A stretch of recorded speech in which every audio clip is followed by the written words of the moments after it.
اجلاس کے دوران تحریک انصاف کے ارکان نے شدید احتجاج کیا ہے۔ پی ٹی آئی ارکان نے چیئرمین کے ڈائس کا گھیراؤ کر لیا۔ مزید بات کریں گے ڈان نیوز کے نمائندے نادر کرامانی سے۔ نادر، بتائیے گا ارکان کی جانب سے احتجاج کیوں کیا گیا؟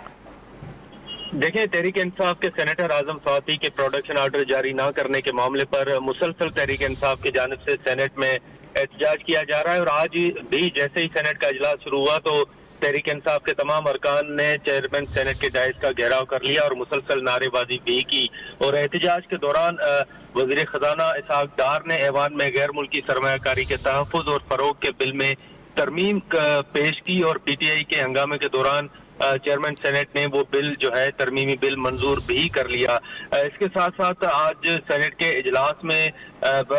قطر میں جو فیفا ورلڈ کپ کے حوالے سے قرارداد ہے وہ بھی پیش کی گئی سینیٹر سرفراز بگٹی کی جانب سے، اور سینٹ نے وہ قرارداد بھی منظور کر لیے۔ جو اسحاق ڈار کی جانب سے اس سے قبل جو بل پیش کیا گیا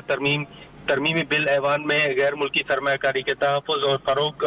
کے بل میں جو ترمیم تھی، اس کے بعد چیئرمین سینٹ نے بھی رولنگ دی ہے، اور اس حوالے سے ان کا کہنا ہے کہ وہ بلوچستان اور پاکستان کے عوام کو مبارکباد پیش کرتے ہیں، کیونکہ یہ جو بل ہے یہ چاکی کی عوام کے لیے بہت اہم ہے، اس سے کاروبار کو تحفظ ملے گا۔